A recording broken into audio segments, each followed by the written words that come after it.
Before now, I had your final. There's only really two main concepts I want to cover before we're reviewing, and that is forensic anthropology, which is what we're going to do today, and bone fractures.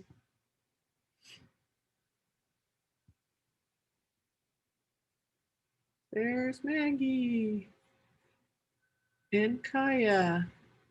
And I'm only going to recognize or think of Janelle forever with, what was the face? The face of disgust, or the face of forever be linked to Janelle's name. All right, so let's go through this. I'm going to talk about what we're doing today and tomorrow and the week at a glance in the classwork tab real quick before we jump into forensic anthropology, one of my favorite topics. There's Emily, yay. Then Sarah, awesome. I'm freezing, that's why I'm wearing like a blanket for I don't know. I'm either too hot or too cold. I never can be just, my body does not regulate anymore. It's very frustrating. All right, so says we're going to discuss week at a glance, do your Google form. Whose skeleton is in our closet is an activity that's actually online, but it's also an activity I've done for years before someone created it, because I have had a skeleton in my room, a real one. So I will show you a video clip about another teacher who has one in her room. And it's kind of the intro now that I use for this activity. Now, we aren't going to be able to do the part where at the end of me training you, you go and actually tell me all about the 3 skeletons that are in our room, the real one, the disarticulated one, and the plastic one. But we will learn all the background information so that when you are back face to face, you can do that with skeletons. And we're going to do that, though, by going through some information on my forensic anthropology PowerPoints. I have lots of them because it's one of my favorite topics to teach in forensic science. So we're going to get more of the anatomy and physiology perspective than the forensics perspective on it. And then you're going to work on that packet that we normally do with partners to train you. So there's just like kind of like a training packet. So you'll be circling things, highlighting things, and doing some calculations for height determination with just single bones. So if you found just a femur or just a humerus, can you figure out what the approximate height of that person was? And then we'll play a game. So on your week at a glance, fix that. Good, it is anatomy. Move it over here so I'm looking at you guys. So it did not switch with me. Here we go. All right, on your week at a glance, I'll get back to the classwork tab here in a second on your homework. I just went through this, but I didn't realize you guys couldn't see my screen. And on demand, you're going to work on that skeletal remains packet and McGraw-Hill. There's 3 activities out of 19 I want you to do, because there's only 3 of them that we're going to get through this semester. So there's one where you drag around the parts of a long bone again. So knowing about the epiphyses, the diaphysis, the yellow marrow and red marrow, all of those things that we've been working on. And then there's another one that's major parts of a compact bone. So knowing about all those osteons and lacunae and lamellae. Some of you are still confusing those 2 on your Ed Puzzle answers. So lacuna is where the cell gets trapped. It builds a matrix around itself and then becomes from an osteoblast to an osteocyte, versus lamellae are entire cylinders of bone. So if you look at some of the images in your book where it's kind of out of page looking, so there's cylinder inside a cylinder, that's lamellae. And allows some twisting to happen in your bones so you're not constantly breaking your bones. And then the major bones of our skeleton. So some of the ones that we were learning with our cartoon skeletons. So there are 3. I just want you to get to the 3rd one on McGraw-Hill, and it's called Chapter 7 Focus Activity. Wednesday, you're doing 15 minutes on your smart book, 15 minutes on your Pear Deck, and use this actual link. It's the same link that I put onto your classwork tab. And then McGraw-Hill, there's a project. It's just got 4 questions. You're not doing the presentation part of the project. Let's see. Okay, Thursday, so our next Zoom class, we're going to watch another video clip about forensic anthropology. We're going to get into breakout rooms, and you're going to find anything that you didn't agree on in your skeletal remains packet. So as a group, you're all going to share and talk and discuss, and then let me know anything that you didn't agree on the answer to on those packets. And that'll be your kind of last chance to fix them before you submit them on Sunday. And then we're going to move on to bone fractures. We're also going to talk about what a mind map is. End of semester is like 29th, I think, is the last day you can turn any late work in. I don't know, I remember the count. 26th, I think, is the first set of finals. And so I think it goes 26th, 27th, and 28th. And then the last day to like fix our grades is the 29th. But in your final, I misspoke and told apes the wrong things. They're going to all be upset with me. Your final is the short one. Your final only had 30 some questions on it. Theirs has 88. So they're going to be mad because I told them 30 today, but it was actually anatomy's final. That is the short one. So yours will be based on an online test I think I made from your new textbook, your McGraw-Hill resource. Okay, so we are going to on-demand day Thursday or Friday, you're going to work on this virtual bone lab. So I'll mess around with this a little bit with you on the live day, but the virtual bone lab has several parts. The part that I want you to play with is explore bone anatomy, and the one that's called virtual microscope. And all I want you to do is set a timer and mess around with this. I think it says on your classwork tab, 15 minutes on bone anatomy and 15 minutes on virtual microscope. And you just capture your screen every so often as you play with it. It's more like an interactive practice.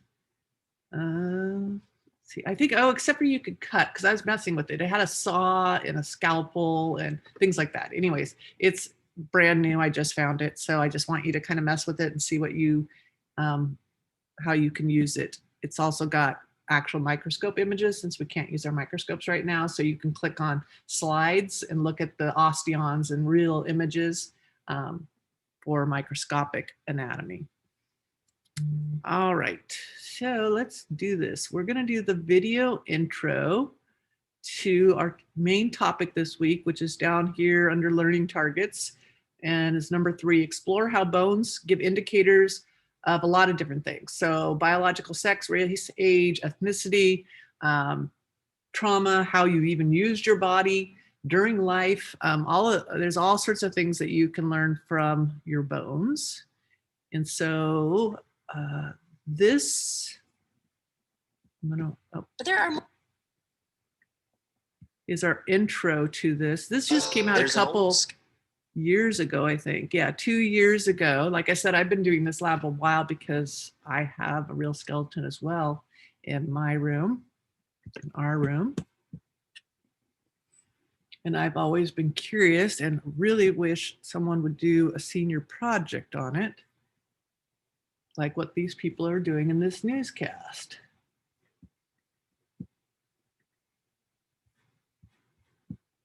All right, can you guys see the screen? My stuff keeps disappearing. Let me make sure, yes. All right, let's do it. Skeleton hanging in the art room. So you don't need to take any notes. I just kind of want to set the stage for your packet that we're going to work on and some of the background knowledge of how we use bones to figure out information. And this one's a fascinating one in terms of, I did do research on the one that exists myself. So I want to see what you guys think, but I've never been able to find one particular website since the first time that the skeleton has velvet between the vertebra and it has original real cartilage on the ribs.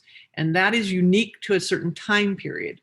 But I cannot for the life of me find that website again that told me what that time period was. But it is very, very old. So if anyone actually finds that or finds me a link on that, like how they build skeletons and what time period they were building them with velvet, so instead of plastics and other things that you see, I would love to have that. That would be worth bonus points because I would like to know that information again. Of this high school in Erie, Pennsylvania. It isn't plastic. It's made of real bones that belonged to a real person, but no one knows who that person was.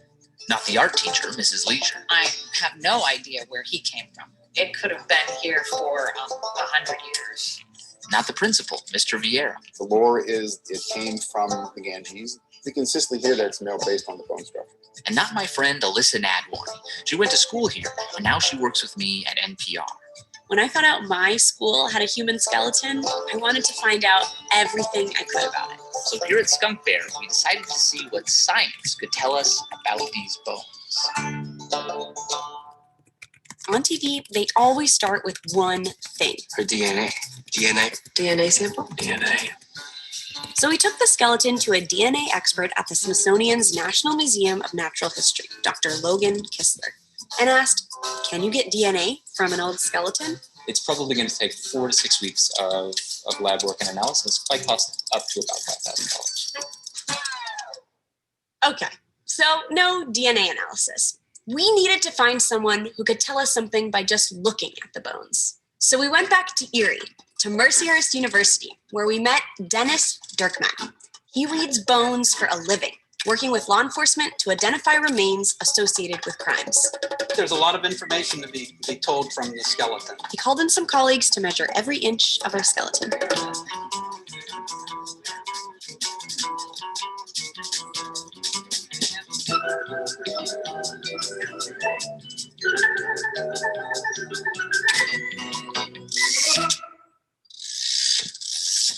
First up, is this skeleton a man, like everyone thinks? We usually start with the pelvis. Females have broader pelvises, to make childbirth easier. But this pelvis is kind of hard to interpret, somewhere in the middle. But there are more clues in other parts of the body. A very clear marker is the mastoid process. That's the bony bump where the jaw muscles attach to the skull. Men have bigger jaw muscles, so they have bigger bumps than women, and this skeleton has a small bump. And there are other clues too. The shape of the eye sockets, the brow ridges, the curve at the back of the skull. All the features here indicate that this is female. When we walked in here, we thought for sure this is a male. Okay, next. Was she young or old? To get an age, Dirkmaat's team looked at places where the skeleton's bones had fused. See, we're born with about 300 separate bones, but around the time we hit 40, we only have 206. That's because at specific times in our lives, certain bones fuse together. 2 plates at the front of the skull fuse in our first year. Our upper arm bone fuses in our teens. And then there's the clavicle. There's a little line there that tells us that it's in the process of fusing. This is probably somebody 20 to 30, probably mid-20s. Wow, I wasn't expecting it to be that young. Next, her height. Dirkmaat's team took a few bone measurements and used them to calculate how tall she was. This one came out just a little above 5 feet. How tall are you? 5'1" or 2. I'm 5'3". This is sort of like almost you I know, know, it's really in a way. freaking me out. The other aspect of the big 4 in our biological profile is the ancestry. Dirkmaat's team compared her head measurements to a digitized database of skulls from around the world. And another surprise, the computer program says this skull looks most like a Japanese female. But there's a lot of uncertainty here, and the most Dirkmaat will say is, It's probably Asian. So we're starting to build a life story. This is a young woman who has Asian ancestry. So the next question is, where is she from? Did she grow up near Erie, where we found her? Or could she have lived in Japan? Or near the Ganges, like the principal heard? Well, I did some research, and it turns out that a lot of skeletons in medical schools, art schools, and high schools actually came from India. There was a shady but legal trade in human remains between India and the West that started in the 1800s. so can we tell if this skeleton got here as part of that bone trade? These bones probably hold more clues. They're just hidden deep down in their very atoms. So we sent off a very tiny piece of bone to a geochemistry lab to see what they could tell us. Hello, this is Doug Kennett calling from Penn State. Hello. Hey, Doug. Kennett is the guy who got our sample, dunked it in acid, burned it into a gas, and sorted its molecules in this giant machine. Believe it or not, that gave us a clue about where she came from by telling us what she ate. This is sort of an old adage that you are what you eat. If you live where they eat a lot of stuff made from corn, like in Pennsylvania, your bones have one chemical signature. No corn, but a certain mix of land plants and animals, like you find in continental Asia, a different signature. And if you eat a lot of seafood, like you probably would in Japan, different again. So, what did the bones tell us? This woman's diet looked like this. Probably not an island or a coastal environment. So certainly consistent with someone living in India, Pakistan, or Central Eurasia. So she could have come from the Ganges region, and she could have been transported to the US via this bone trade, but only if the dates line up. Did she die when this bone trade was happening? Kennett's first step was to look for a chemical timestamp. Back in the 1950s, nuclear testing flooded the world with huge amounts of radioactive carbon. We call it a bomb spike in the atmosphere.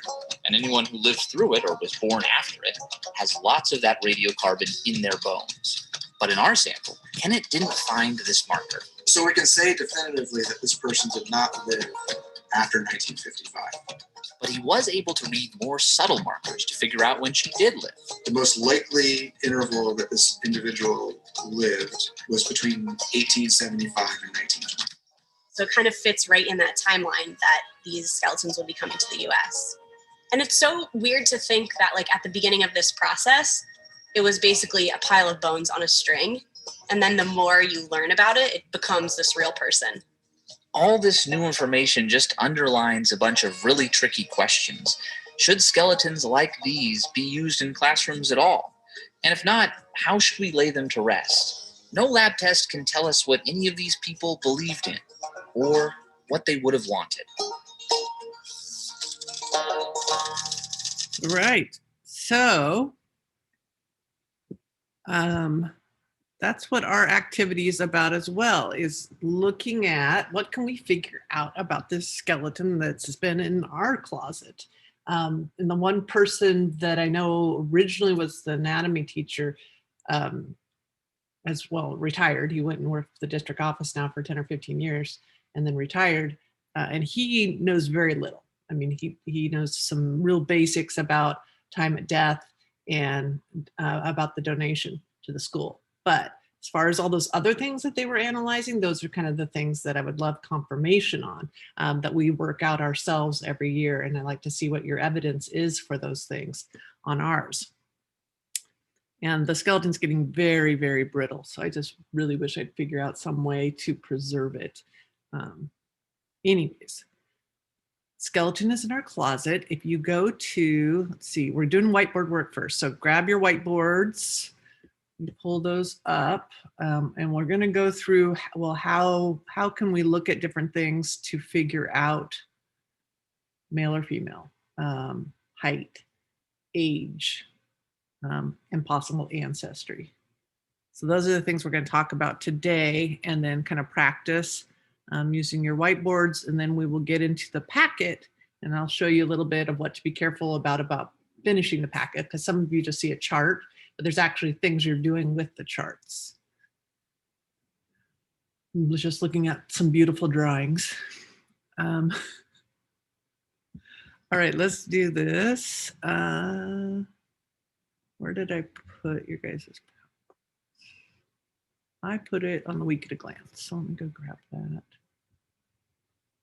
And I put two different ones. So I'm going to grab the one that's hyperlinked to the word forensic.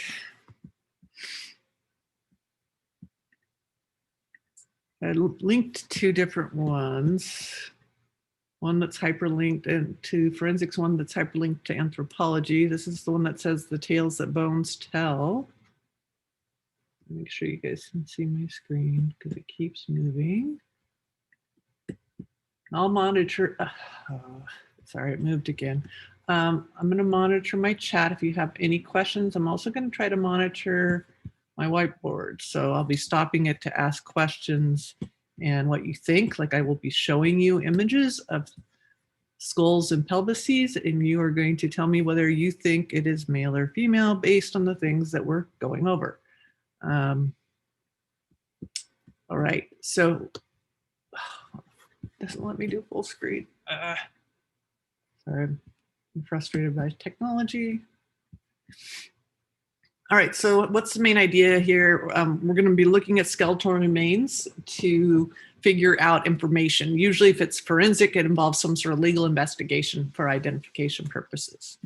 The 4 things that we do about each skeleton is indicators of age, indicators of biological sex, indicators of ancestry and race, and indicators of stature, so height.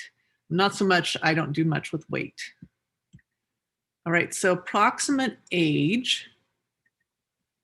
I don't ask you to give me a time range like this person is 15 years old, because even the best forensic anthropologists can't do that.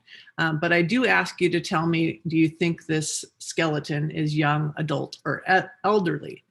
So go ahead and put on your whiteboards which you think this particular example is, and then we'll talk about the things that you would actually look for to look for age evidence.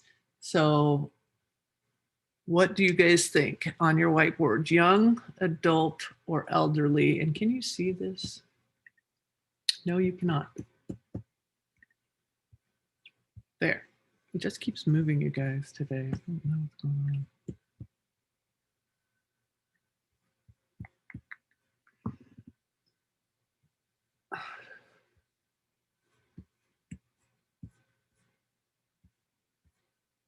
So this, it looks like it's showing it to you now.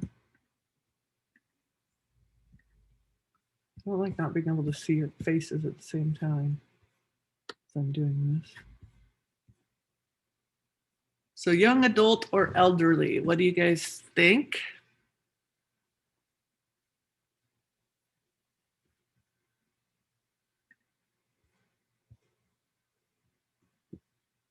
It does not matter if you're right or wrong, since we haven't even talked about this. So unless you've been watching some of the puzzles on this, this is not an easy question.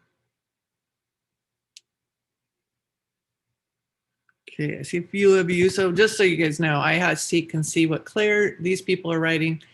Claire's on here twice, I'm not sure why, but Claire, Jonathan, Catherine, Kaya, Maddie, Maggie, Sophia, Vaughn, Alex, Amanda, Dion, Dorothy, Emily, Julia, Kale, Mason, McKaylin, Sarah, Vanessa, and Wolf. But Wolf isn't in this class, so I'm not sure what's up with that.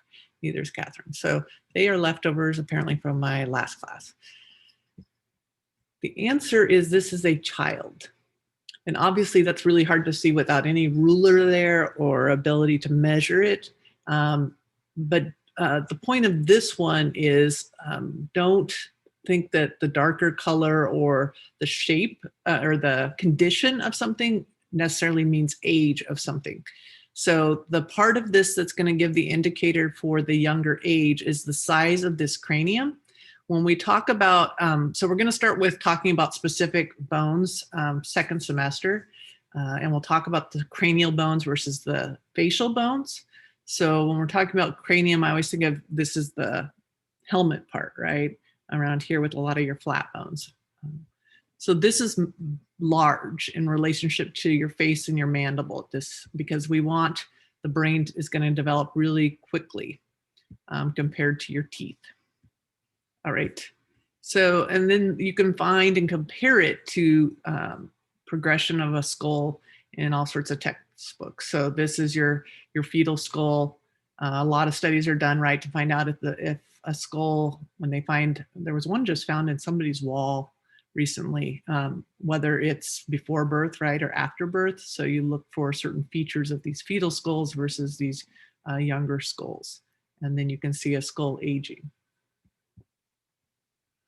Excellent. Yes. So cranium, Madison's talking about the cranium still having lines. So suture lines are really important. And so, for example, most of the cadavers that we look at the cadaver lab are elderly. But one year they had an 18-year-old, and the suture line was really distinct. So you could see the little zigzags, and we'll look at some pictures here in a second. But you're looking for where those flat bones of your cranium have come together. And as you age, right, the sutures all start to fuse, and it becomes a much tighter line. You can usually still see where those separate bones were, but kind of the gap, the space in there is much more distinct in a young skull, and they all fuse at different times. So that's what this is talking about, fusing of the skull. The appearance of this can give approximate age. In infants, there are large gaps which close slowly over time because we want to give room for that brain to grow. And so it isn't fused at all. Otherwise, you would never get out of the birth canal, for one thing, and then your brain wouldn't be able to grow. If you go all the way to the end of some of my PowerPoints, there are some pictures on there of what happens if your skull fuses too early. So that does happen. And then they have to do some surgeries and things. And if they're happening at different ages versus infants, you can have different kinds of problems. So those are called sutures, and sutures are a type of joint. We don't think of them as types of joints, but anytime one bone comes next to another bone, it's a joint. There's just some that are not really movable and some that are movable. Most of us think of our synovial joints when we say that word, but there's different kinds of joints. All right. This is another type of bone you can look at.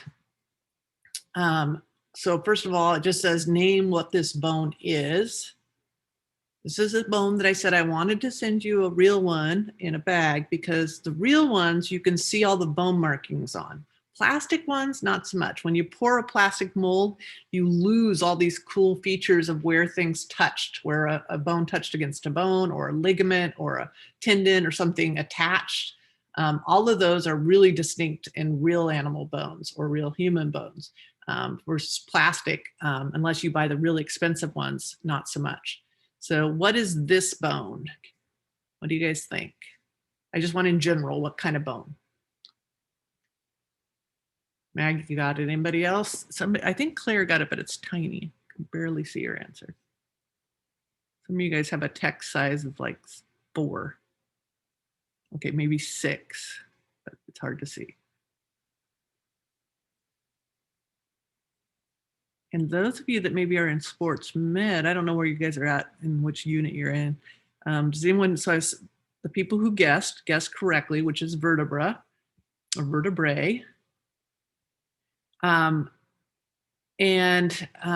second semester, when we start talking about vertebrae, you can tell which type of vertebrae. So cervical look very different, cervicals in your neck, than thoracic, because ribs have to attach to your thoracic one. So they have whole different features than this, which I believe would be a lumbar, at least looks like a lumbar to me. They all have different shapes and characteristics because of where they're at in your body and what they do and what they attach to. But this vertebra has different fuse points. So these parts fuse just on the vertebra itself at different times in your life. So if you find them fused, it tells you an age range. And you can see here's a 30-year-old and here's a 71-year-old's vertebra. And you start seeing what's called pitting, this open spaces. So as you age, after about age 30, your skeleton goes downhill, unfortunately. Your osteoblasts slow down. So then that means you're making holes and eating your bone more than you're building your bone. So that's why you have to do some sort of resistance exercises or you will slowly start to lose bone. All right, so the fusing of this tells us age. So unlike the long bones, the flat bones of the skull are formed from membrane, and then this membrane allows this growth. What is this E word that they're trying to show you here when the fusions happen? So we've already talked about this expanded end, and that once you're done growing, it goes from being a plate to a line. And so those can be looked at too. Those can be looked at through an x-ray or just looking for a cross section. Good, I see Maggie has it. Anybody else? Dorothy, good. Mason, good. Yes. Epiphyses. So you're looking on all those long bones and saying, okay, is this person done growing? Okay, did the epiphyses fuse with the diaphysis? So those also kind of happen at distinct ages. And you can see there's a range on this picture, but all of these are indicators. So the more of these you have that all agree on the same age, the better. So most useful for the first 25 years, right? Because most of us are done growing after that. And that's the same for your brain. Your brain stops growing after, or your rapidly changing frontal lobe is done when you're about 25. All right. And I already mentioned this, your bone density drops after 40. Osteoarthritis is different from other forms. You can look at your pelvic joints and your cranial sutures, but all of that, these are all indicators of age. So I said there's going to be 4 things that we talk about: age, sex, height, and possible ethnicity. And mainly the race and ethnicity one is so that you know which formula to plug in for height determination and what you're looking for if it's a missing person or unknown. All right, if you want to figure out the right biological sex, there are certain bones that are much more useful than others, and that is your skull and your pelvis. So before we look at examples where you're guessing, there's some terminology that they just use in these kind of studies. This robust, kind of rough look, I will be using the word roughened, or, and those are usually attachment sites for muscles. So on average, men have bigger, thicker muscles. Where they attach to the bone causes a bigger bump, and it causes a rougher bump. So those are things that we'll look at and try to distinguish. Gracile is this kind of smooth appearance of a female skull versus a male skull.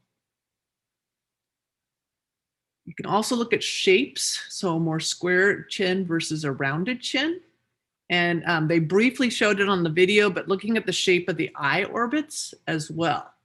And these are all general, right? These are all things you're going to try to look for as many pieces of evidence as you can, not just one, and then call it good. At least, well, when you're back in the classroom, you won't, because we won't be able to do it till then. We're only going to do the packets. Pelvic bones. These are one of the best indicators, because if a baby's head cannot fit through this inlet, this pelvic inlet and outlet, it's probably not a female.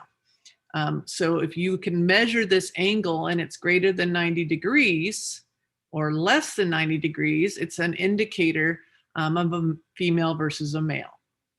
The other thing that they'll talk about in some of our documents is that this pelvic inlet and outlet is heart-shaped versus over here, it's Mickey Mouse shaped. And you'll also, on the disarticulated skeletons, get a single coxal bone. So this is a hip bone. And you can measure this angle right here. And again, if it's less than 90, we're looking at evidence toward a male. If it's greater than 90, evidence of a female. So these are both talking about something less than 90 or more than 90. All right, and this is the only PowerPoint I've ever seen that has this kind of an image, but you know, I've never forgotten it, which is if that baby's head cannot fit through there, that is a big indicator. And actually, when you give birth vaginally, so if you didn't have a C-section, it actually causes scrapes and changes to your pelvis. So they can also tell through your bones if you've had a vaginal birth. There'll be scrapings and things like that. All right. This is just reminding you that we're a single species, that this idea of race through DNA is not a real concept. This is just gives us some different ideas of appearances, and there are no reproductive barriers. Okay, stature. So like I said, one of the things, yes. So yes, so Madison asked about pelvises that are not wide enough. Yes, and actually women can break their tailbone on the little piece of the coccyx can break off during childbirth, and also the head could not fit through, right? And before today, where we can do a C-section and take the babies out, right, that would have led to death. But now we're seeing, right, babies getting bigger and bigger and bigger, all the way up to 14, 15, 16 pounds, because that isn't a limit any longer. So yes, that is true. They don't necessarily fit any longer. So estimating stature is in the packet, you're going to see equations, but I just want you to be aware that most equations you have to know which formula to use. And some formulas fit better with knowing more about the ethnicity. And then measuring the femur and plugging those in. So there's all these different indices and all these different equations that you could use. I'm not going to go through those right now, but the uses of forensic anthropology aren't just for a murder.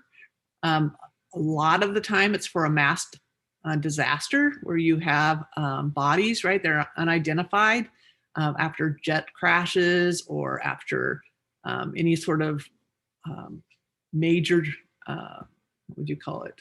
I'm only thinking in ecology terms. Some sort of event, volcanic eruption, fires, all of these things end up with people's being disarticulated and trying to piece together who they are. I'm sorry, I'm thinking of horrible forensic science stories, and I'm not going to tell those right now. I'm in anatomy. Teaching, you can also do dentition. I think these are really interesting things to look at as well. So if you don't have teeth that have erupted and come through, and different teeth come through at different times, and there's whole charts on when teeth erupt. And so that's another way that you can figure out age is through teeth eruption. All right, so before we move on to our game and our packets, I'm going to see if we retained anything, which is, because on our other PowerPoint that's right here, we're going to have pictures that show you one versus the other. And can you identify if it's male or female? If it loads. And if it's very slow.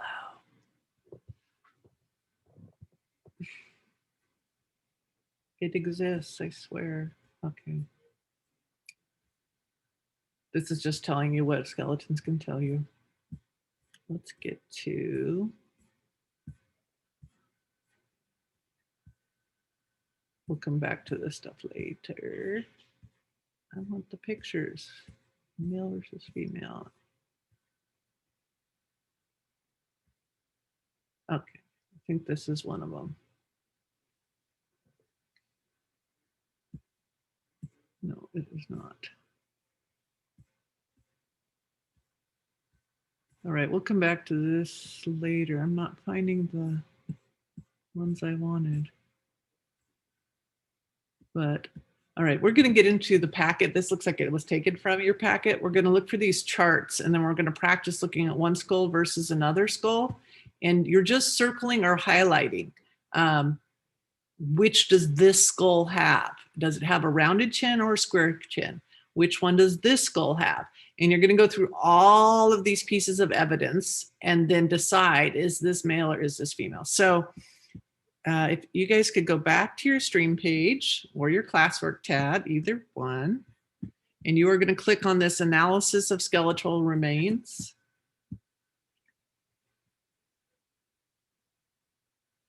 Let me know when you have it up and you are ready, or you have gone to your classwork tab and grabbed it so you have your own copy that you can change so you can get your assignment done. It should, on your classwork tab, give you each a copy.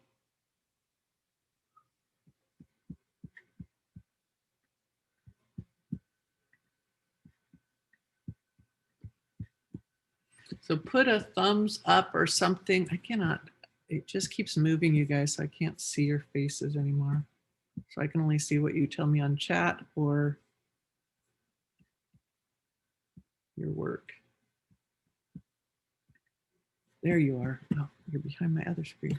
Found you again. Good. So everyone have this background analysis of skeletal remains. If you go to your classwork tab, it will open it up and give you a copy. So here, this week, go to skeletal analysis packets, the last link. That should give you each a copy of your own.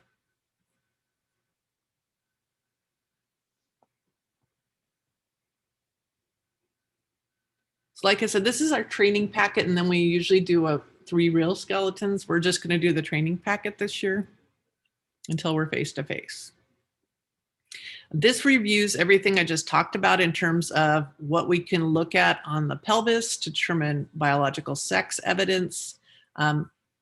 So when you're working on this tomorrow, read through this section, look at these images, and then you're just going to go to these charts and, like it says, circle or highlight which one does each pelvis have. So for example, the pelvis on the left says, is the angle greater than or less than 90 degrees? And it's talking about, it really should have told you what angle we're talking about. So the only angle I can see right here is in the very front, right? Is that angle that's making between the 2 pubis bones. The pubic symphysis right here is where they're together, and you have a little bit of cartilage. Is that greater or less than? Is this one greater or less than? And then you just highlight or circle which one you think it is. So what do you guys think on this left one? Oh, thank you for telling me you guys can't see what I'm talking about. There we go. I am talking about, so I'm right here. This first couple paragraphs always tells you what we are investigating. Biological sex gives you a bunch of pictures as reference and a bunch of names. These are all bones that we are going to learn all their markings and their terms. So it's kind of introducing us. And then it's going to show you 2 different examples. And you are circling or highlighting what features you see in each of these. So on this first one, it says angle is greater than 90 or less than 90. And it's talking about this angle right here, where those 2 coxal bones meet. And the pubic symphysis is where they fuse with the cartilage. That's that really tough cartilage. It's also found in your fibrocartilage. It's found in between your vertebrae. So what do you guys think? Is it greater or less than 90 on this left one? Greater. Thank you. Yes, greater. So you circle that. And this one is actually less than. So you'd circle that. Now, one of the problems I have with students in the classrooms, a lot of times they'll say, oh, that's good. I already know one's male, one's female. The more evidence you have, the better your case. So you want to go through all of these and see what the indicators are, and then decide if it's female or male. Okay. A lot of times in the classroom with our real skeletons, students will convince each other of a wrong answer. I want to see the evidence in the bones of your defense of these things. All right, so that's basically what this packet's about. It's just some charts, a lot of pictures of real bones, and then you are determining from all these characteristics. So also don't forget to circle whether you end up thinking it's a male or female. And it's just going to go through all of those again. You can ignore if it says real or plastic. We can't do any of those right now. We're only going to do the ones that are pictures in here. So do all the ones that have pictures, and then the height, and then the examples. And then there's just a few questions at the end. All right, we are going to do a game real quick, and that is all we will have time for. See if we learned anything today. Hopefully, I can pick the right Kahoot. It has bones and for crime scene tape, so I think that's the right one. Yes, it is. It says forensic anthropology. All right, so 2964008. We're just going to see if we learned something today.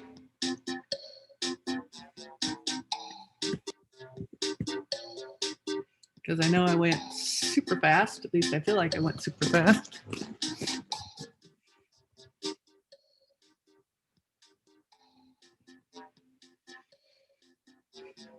So we won't have time to finish this. Remember, if you do these on your own, they are worth bonus test points. I'm seeing more and more of you take advantage of it. I'm still not seeing most of the people already have a B or better. Like to see the people that don't have B's and better also doing it. All right, let's go ahead and get started. 5, 4, 3, 2, 1. Remember, with Kahoots, you can always join at any time if you didn't get in yet. We're only going to play for about a couple minutes, 3 minutes.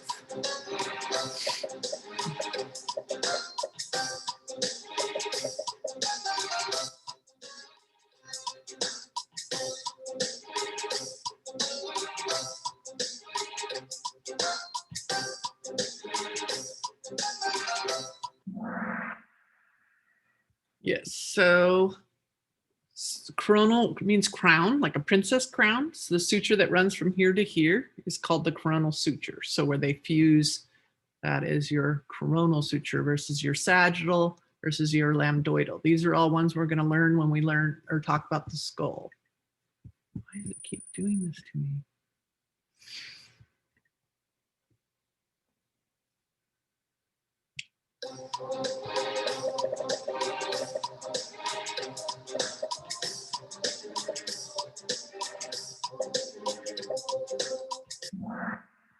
Diaphysis. Epiphyses are on the end. Think E is on the end, expanded end.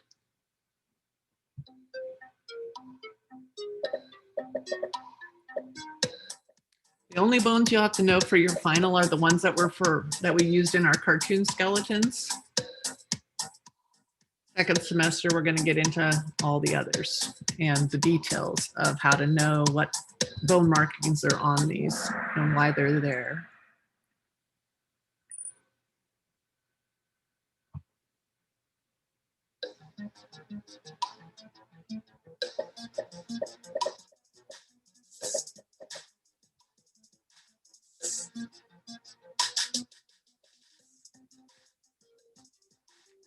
So the fibula fibs, meaning it doesn't actually support the weight of the body like the tibia does. So that's just an easy way to remember that the fibula is this one that's tiny over here. It's also the one we ripped off in the chicken bones. If you paid attention, so it was like a little toothpick almost in size.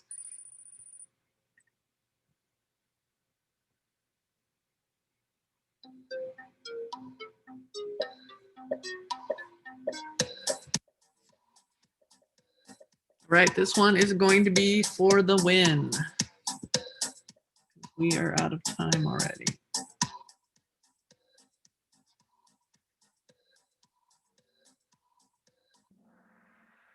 Yes, that is your humerus. All right, our winners.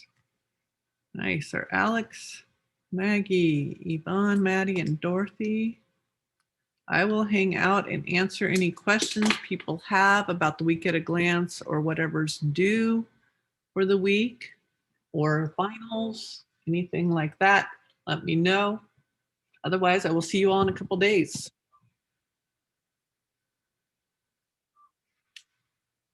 Bye, you guys. I actually have a question. So, I'm going into the school on Friday for like in-person stuff.